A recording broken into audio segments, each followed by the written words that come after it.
Hello and welcome back to Global Value. In today's video, we are going to be performing a fundamental stock analysis of Philip Morris International Inc., ticker symbol PM. So Philip Morris is a future dividend aristocrat contender. Since they were spun out from Altria in 2008, the company has had 14 years of consecutive dividend increases. Unofficially, including the combined entity with Altria, they have a dividend history that goes back with more than 52 years of consecutive dividend increases, making Philip Morris an unofficial dividend king. Currently, they also have quite a high dividend yield at nearly 5.9%. Philip Morris is also positioned in the Fundsmith portfolio that's run by Terry Smith, who has been sometimes referred to as the English Warren Buffett. And in interviews over the years, Terry Smith has spoken quite highly about the business. The company has been impacted by the war in Ukraine. Dating back to its spinoff just prior to the global financial crisis, Philip Morris's stock price is up at a rate of 3.5% compounded annually. Their stock price has been down since June of 2017.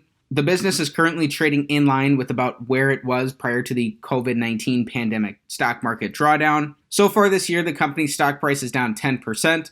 Keep in mind that all of these returns are not including their dividend yield. Again, they have quite a nice dividend yield currently at 5.9%. So Philip Morris is trading for $85.26 per share, which is only about $3 over their 52-week low and down almost $30 from their 52-week high. Philip Morris is a very large business. They have a $132 billion market cap. For more background about the business, Philip Morris International is an international tobacco company with a product portfolio primarily consisting of cigarettes and reduced risk products including heat not burn, vapor, and oral nicotine products, which are sold in markets outside of the United States. The company diversified away from nicotine products with the acquisition of Vectura, a provider of innovative inhaled drug delivery solutions, in 2021. The firm has 6 geographical segments: the European Union, Eastern Europe, Middle East and Africa, South and Southeast Asia, East Asia and Australia, and the Americas. So Philip Morris does not sell its products within the United States. Altria is the name of the branch of the organization that operates exclusively within the US. Together, Philip Morris and Altria have a lot of well-known tobacco brands, including their flagship brand Marlboro. Philip Morris International was incorporated in 1987 and is headquartered in New York, New York. So for our fundamental analysis today, we are performing the Select 6 analysis, taking a checklist-style approach of 6 standard financial metrics to come to a holistic and beginning understanding of Philip Morris based off of their business fundamentals. So this analysis is still a work in progress, and it's an opportunity to learn in public. It will continue to improve and get better over time. So with that said, let's get right into today's analysis. Starting off with metric number 1, we want their average return on capital over the past 5 years to be above 14%. So there are a couple reasons for this. The first is that over the long run, over the course of decades, a stock is going to return approximately what its underlying business returns, and these business returns are going to be captured here by return on capital. The second is that the average publicly listed business earns about a 7% return on capital. So by asking for 14% here, we can potentially build in some margin of safety for ourselves based off of the overall quality of the business. Philip Morris earns superb returns on capital, although they don't deploy a lot of capital into their business. The tobacco business is a very light capital, very high return industry with strong branded consumer products that are pretty well regulated and have strong barriers to entry, including lack of advertising capabilities. It's no surprise that Philip Morris is earning pretty exemplary returns on capital. Averaged out over the last 5 years, Philip Morris is producing 52% returns on capital, and in the last 12 months, they produced 60% returns on capital. So these are very, very high. Philip Morris's returns on capital are 7 times better than the average publicly listed business. So this is a massive check here on metric number 1. Again, the caveat to these returns on capital is that they're not able to deploy a ton of capital into their business.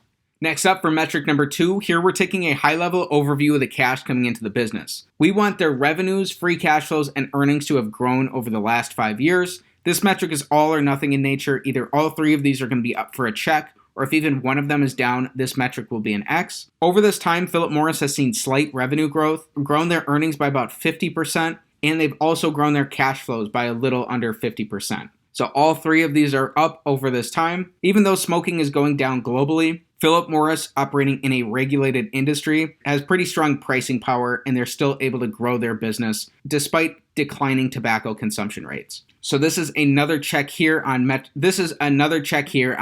number 2. Next up, for metric number 3, here we're taking the perspective of an individual shareholder in the business by looking at Philip Morris on a per share basis. This is going to build off of our previous metric where we saw that their earnings grew. Here we're looking for 5-year earnings per share growth, and we're seeing just that. Their earnings per share are up nearly 50%. This is just about in line with what their earnings did over this time. This is indicative that their shares outstanding haven't changed very much, and that's just the case. Their shares outstanding are pretty much flat over this time period. Good to see that their profits are increasing on a per share basis as well. This is another check here on metric number 3, and so far we are 3 for 3 to start things off. Metric number 4 is going to be very similar. Here we're looking for free cash flow per share growth over the last 5 years. Over extended periods of time, a company's earnings and free cash flow should be about the same, and we're pretty much seeing that here for Philip Morris. And to get more perspective, we'd also like to see that on an extended time frame. So it looks like they're able to convert a lot of their earnings into free cash flows. Again, their free cash flows are up over this time, and their shares outstanding are pretty much flat. So this is another check on metric number 4. It's great that Philip Morris was able to grow these per share metrics and also earn very high returns on capital. It means that the company is still growing, and they're not doing so at the expense of only getting lower returns from their business. So far we are still perfect through 4 metrics. Next up, for metric number 5, we want their net debt, which is long and short-term liabilities minus cash and short-term investments, to be below the amount of free cash flow that they produced over the past 5 years. This is going to help us evaluate whether they're using too much leverage in their business or not, and we don't want to be investing in overly levered businesses because in times of economic downturns, overly levered businesses are going to be at the highest risk of poor outcomes. Philip Morris has been paying down their debt since about 2020 or so. Currently, they have about $23 billion of net debt, and over this time, they produced $45 billion of free cash flow. They'd be able to pay off all of their debt using their cash and only about 2.5 years of free cash flow. It looks like the business is not stretched thin here and that their balance sheet is in a pretty healthy position. They're using pretty reasonable amounts of debt relative to their abilities to produce free cash flows. So this is another check here on metric number 5. Then our final metric, the big metric of them all, metric number 6, we want Philip Morris's average free cash flows to their total enterprise value to give us a yield above 5%. If this is the case, this will give us a slight risk premium to the risk-free rate of the 10-year treasury and potentially give us a reason to be interested in the business. We're using total enterprise value here rather than their market cap because total enterprise value is going to give us a more economically realistic picture of the business, more similar to as if Philip Morris were a private company by taking into account both their market cap and their net debt position. Currently, Philip Morris has a $157 billion total enterprise value, and we learned that over the past 5 years, they produced $45 billion of free cash flow, which means that they're producing about $9 billion of free cash flow in an average year. So when we divide their $9 billion of average free cash flow by their $157 billion total enterprise value, we get an average free cash flow to enterprise value yield of about 5.8%. That's better than both the rate of the 10-year treasury and that 5% metric we're looking for. So this is a check here on metric number 6.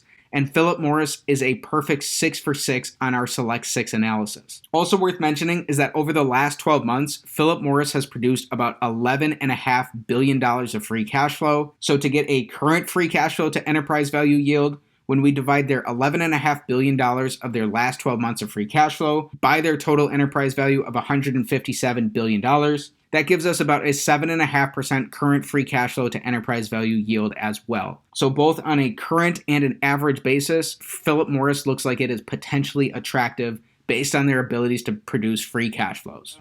Then as mentioned, since being spun out from Altria, Philip Morris has increased their dividend payments for each of the past 14 years. Counting the combined dividend history of Philip Morris and Altria previously, they are an unofficial dividend king, having increasing dividend payouts going back 52 years. Additionally, Philip Morris has a 5.9% dividend yield currently, which is well above that of an S&P 500 ETF. However, it's easy to make mistakes by blindly chasing dividend yield or dividend track record. Instead, we want to look at the fundamentals of a business to see that they're healthy and supported, and that the company will be able to sustain their dividend going forward. Here, looking at Philip Morris's dividend profile, it's no surprise that they've seen increasing dividends per share in all 5 of these years, At the same time, they've also seen increasing cash flows per share, and they've been able to support both their dividend payouts and their dividend increases in all 5 of these years. Even though they are paying out a pretty high percentage of their cash flows as dividends, given the factors that lead to a lack of ability to reinvest heavily into their business, it's likely prudent that they are paying out a lot of their cash flows as dividends to shareholders. So in a business like this, look for them to do more of the same that they've done in the past going forward.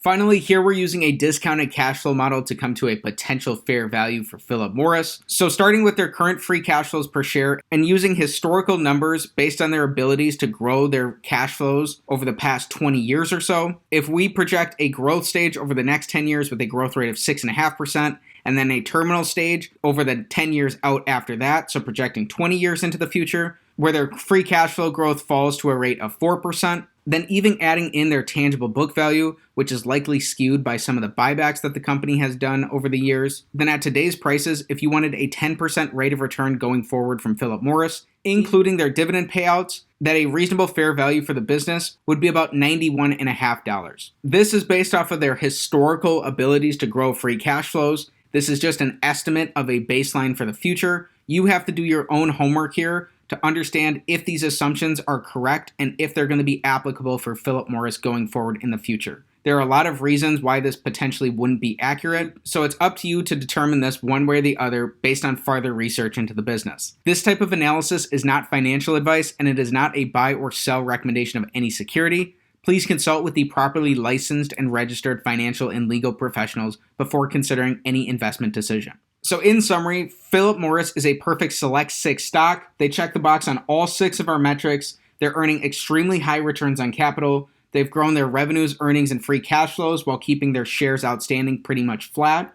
At the same time, the business does not look like it's overly levered relative to their cash flows. And when we compare both their average and current free cash flows to their total enterprise value, it looks like Philip Morris is potentially giving us an attractive risk premium there. Additionally, the company is an unofficial dividend king, and as a standalone business, they're likely a future dividend aristocrat contender. They are paying out a pretty sizable portion of their cash flows as dividends, which currently gives them a 5.9% dividend yield. That likely does make sense for this business based off of their lack of ability to reinvest into their company and fuel further growth that way. Then finally, using a discounted cash flow model, using historical assumptions based off Philip Morris's abilities to grow their free cash flows over the past 20 years, we found out that you could reasonably expect about a 10% rate of return going forward from the business over the next 20 years, with a fair value for the company around $91.50 per share. Keep in mind this would include their dividends, so there would not be a ton of price action in their stock over this time if that analysis was accurate. But again, it's up to you to do your own homework and research this company in more depth to understand if that's truly applicable here or not. Again, this analysis is not financial advice and it's not a buy or sell recommendation of any security. Instead, it serves as a holistic and beginning understanding of Philip Morris based off of their fundamentals,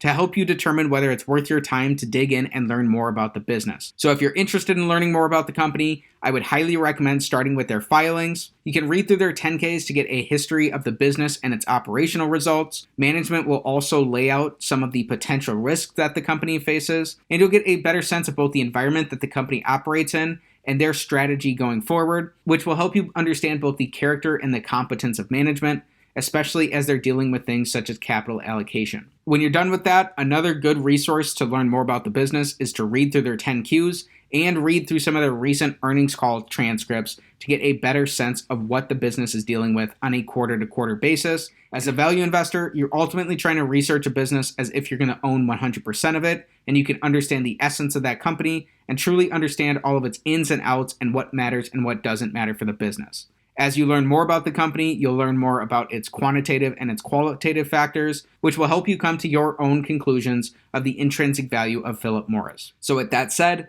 that's it for today's fundamental stock analysis of Philip Morris International Inc., ticker symbol PM. If you enjoyed today's video, please be sure to like the video, subscribe to the channel for more stock analysis videos, and comment down below what business you want me to take a look at next time. Thanks for learning about Philip Morris with me, and have a great day.